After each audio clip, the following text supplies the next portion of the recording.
नमस्ते। आज के इस खास विश्लेषण में हम एक बेहद दिलचस्प सफर पर निकलने वाले हैं। अगर आप सिख इतिहास को पहली बार समझ रहे हैं तो यकीन मानिए आप बिल्कुल सही जगह पर हैं। हम 15वीं सदी के पंजाब से शुरुआत करेंगे और देखेंगे कि कैसे एक साधारण सा विचार एक इतनी विशाल और महान परंपरा में बदल गया। चलिए शुरू करते हैं। जरा सोचिए, सार्वभौमिक शांति यानी यूनिवर्सल पीस का एक 15वीं सदी का संदेश आगे चलकर एक इतने शक्तिशाली साम्राज्य में कैसे बदल गया। कमाल की बात है ना। आज की इस चर्चा में हम यही समझने वाले हैं कि कैसे एक पूरी तरह से आध्यात्मिक आंदोलन ने अपनी करुणा और समानता के मूल सिद्धांतों को छोड़े बिना वक्त की नजाकत को समझा और जरूरत पड़ने पर सैन्य रूप भी अपनाया। तो आज हम किन किन पड़ावों से गुजरेंगे। सबसे पहले सिख धर्म की नींव, फिर गुरु परंपरा का विकास, मीरी पीरी का कॉन्सेप्ट, खालसा पंथ की स्थापना, मिसलें और सिख साम्राज्य, और आखिर में हम बात करेंगे सिख धर्म के उन मूल सिद्धांतों की जो आज भी प्रासंगिक हैं। पहला पड़ाव, सिख धर्म की स्थापना। चलिए 15वीं सदी के पंजाब चलते हैं। सिख धर्म की पूरी इमारत जिस एक नींव पर खड़ी है वो है एक ओंकार। इसका सीधा सा मतलब है ईश्वर एक है। उस दौर की रूढ़िवादी और जटिल प्रथाओं के बीच ये एक बिल्कुल ताज़ा और क्रांतिकारी विचार था। जो लोग सिख धर्म के बारे में नया नया सीख रहे हैं उनके लिए ये जानना सबसे जरूरी है कि यहाँ एक निराकार और हर जगह मौजूद ईश्वर की बात की गई है। गुरु नानक देव जी ने उस वक्त के समाज को सच में सोचने पर मजबूर कर दिया था। उनकी शिक्षाएं एकदम स्पष्ट थीं, निराकार ईश्वर की भक्ति और जातिवाद का कड़ा विरोध। उन्होंने उन सभी खोखले कर्मकांडों को खारिज कर दिया जो इंसानों को बांटते थे। इसके बजाय उन्होंने इंसानियत और भाईचारे का एक ऐसा संदेश दिया जो सबके लिए था। देखा जाए तो ये सिर्फ एक नया धर्म नहीं था, बल्कि दुनिया को देखने का एक बेहद प्रोग्रेसिव और नया नजरिया था।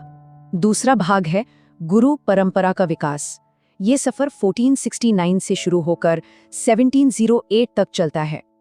आप सिख इतिहास को एक के बाद एक रखी गई मजबूत ईंटों की तरह देख सकते हैं। हर एक गुरु ने इस कम्युनिटी को एक नया आकार दिया। जैसे गुरु अंगद देव जी ने गुरुमुखी लिपि बनाई, गुरु अमरदास जी ने लंगर प्रथा को एक सिस्टम दिया और सती प्रथा जैसी कुरीतियों का डटकर विरोध किया। फिर गुरु रामदास जी ने अमृतसर शहर बसाया और गुरु अर्जुन देव जी ने न सिर्फ स्वर्ण मंदिर का निर्माण करवाया बल्कि पवित्र आदि ग्रंथ का संकलन भी किया। सबने मिलकर इस नींव को और पक्का किया। अब आते हैं तीसरे हिस्से पर, मीरी पीरी और शहादत। यहाँ से कहानी में एक बहुत बड़ा टर्निंग पॉइंट आता है। अब तक शुरुआती गुरुओं का पूरा ध्यान आध्यात्मिकता, भक्ति और शांति पर था, लेकिन फिर गुरु हरगोबिंद जी ने मीरी पीरी की शुरुआत की। ये सच में एक गेम चेंजर था। उन्होंने आध्यात्मिक और सांसारिक यानी मिलिट्री पावर दोनों को एक साथ जोड़ दिया। उन्होंने मीरी और पीरी नाम की 2 तलवारें धारण की। ये वो पल था जब सिख समुदाय ने महसूस किया कि अपने धर्म और मजलूमों की रक्षा के लिए उन्हें सैन्य रूप से भी मजबूत होना पड़ेगा। इसके बाद के गुरुओं ने शांति और निस्वार्थ सेवा के साथ साथ जरूरत पड़ने पर बड़े से बड़ा बलिदान देने का एक अचूक संतुलन बनाया। गुरु हरराय जी ने शांति और मेडिकल केयर को बढ़ावा दिया। हमारे बाल गुरु गुरु हरकिशन जी सेवा के प्रतीक बने। और फिर आता है गुरु तेग बहादुर जी का वो सर्वोच्च बलिदान। उन्होंने दूसरों की धार्मिक आजादी, खासकर हिंदुओं की रक्षा के लिए अपनी जान कुर्बान कर दी। दूसरों के हक के लिए अपनी जान दे देना, इतिहास में ऐसी शहादत की मिसाल मिलना बहुत मुश्किल है। चौथा भाग, खालसा पंथ की स्थापना। साल 1699 जिसने सब कुछ बदल कर रख दिया। 1699 में गुरु गोबिंद सिंह जी ने खालसा पंथ की साजना की और सिखों के लिए 5 ककार अनिवार्य कर दिए: केश, कंघा, कड़ा, कच्छा और कृपाण। इसका मकसद क्या था? एक ऐसी अलग, अनुशासित और निडर पहचान बनाना जो हर वक्त अन्याय के खिलाफ खड़ी रहे। अगर आप इस इतिहास से पहली बार रूबरू हो रहे हैं तो समझिएगा कि ये सिर्फ पहनने वाली चीजें नहीं हैं। ये एक कमिटमेंट है, एक पूरी जीवन शैली है।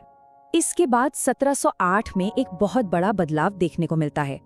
गुरु गोबिंद सिंह जी ने मानव गुरु की परंपरा को हमेशा के लिए समाप्त कर दिया। उन्होंने ये तय किया कि अब से पवित्र ग्रंथ यानी गुरु ग्रंथ साहिब ही सिखों के शाश्वत और जीवित गुरु होंगे। ये लीडरशिप का एक ऐसा एवोल्यूशन था जिसने अथॉरिटी को हमेशा के लिए एक इंसान से एक पवित्र विचार में बदल दिया। 5वां भाग, मिसलें और सिख साम्राज्य। अब हम 18वीं सदी में एंटर कर रहे हैं। मुगलों का सामना करने के लिए सिखों ने एक गजब की रणनीति बनाई। उन्होंने खुद को 12 अलग अलग मिसलों यानी स्वतंत्र समूहों में बांट लिया। यह इसलिए किया गया ताकि वे एकजुट होकर एक जबरदस्त और आक्रामक प्रतिरोध खड़ा कर सके। ये 12 मिसलें उनकी संगठनात्मक ताकत का सबूत थीं। और जानते हैं आगे क्या हुआ? यही 12 मिसलें आखिरकार एक होकर एक विशाल सिख साम्राज्य में बदल गईं। महाराजा रंजीत सिंह के नेतृत्व में 1799 से 1849 के बीच ये साम्राज्य अपने चरम पर था। ये वो वक्त था जब सिखों की राजनीतिक और सैन्य शक्ति दुनिया ने देखी। एक ऐसा राज जहां सुशासन था और जो पूरी तरह से सेक्युलर यानी धर्मनिरपेक्ष था। छठा और आखिरी भाग, सिख धर्म के मूल सिद्धांत। चलिए इतिहास से वापस आज के दर्शन की तरफ चलते हैं। इतने गौरवशाली और सैन्य इतिहास के बावजूद भी अगर आप देखें तो इस धर्म के बिल्कुल केंद्र में आज भी कट्टर समानता और मानवता की सेवा ही है। ईश्वर एक और निराकार है, हर धर्म हर जाति के लोग बराबर हैं और सेवा व लंगर के जरिए जो इंसानियत की भलाई का जज्बा है वही असल में सिख धर्म की धड़कन है। यहाँ किसी के साथ कोई भेदभाव नहीं है। इस पूरी जीवन शैली को आप 3 आसान सिद्धांतों में समझ सकते हैं। पहला, कीरत करो, मतलब पूरी ईमानदारी और मेहनत से अपना काम करो। दूसरा, वंड छको, यानी जो भी आपके पास है उसे दूसरों के साथ बांट कर खाओ। और तीसरा, नाम जपो, हमेशा उस एक ईश्वर को याद रखो। ये त्रिकोण इंसान के आध्यात्मिक और व्यावहारिक जीवन को कितने शानदार तरीके से बैलेंस करता है ना? अगर हम आधुनिक दौर की बात करें, खासकर 1947 के विभाजन के बाद की, तो सिख समुदाय का एक बड़ा हिस्सा भारत के पंजाब में आकर बस गया। और आज पूरी दुनिया सिख धर्म को उनके प्रोग्रेसिव विचारों और करुणा के लिए जानती है। दुनिया में कहीं भी कोई आपदा हो, सिखों का लंगर और उनकी निस्वार्थ सेवा सबसे पहले वहां पहुंच जाती है। तो अंत में ये एक ऐसा सवाल है जो हमें सोचने पर मजबूर करता है। बलिदानों से भरा एक इतिहास आज भी दुनिया भर में करुणा और सेवा की इतनी बड़ी विरासत को कैसे चला रहा है?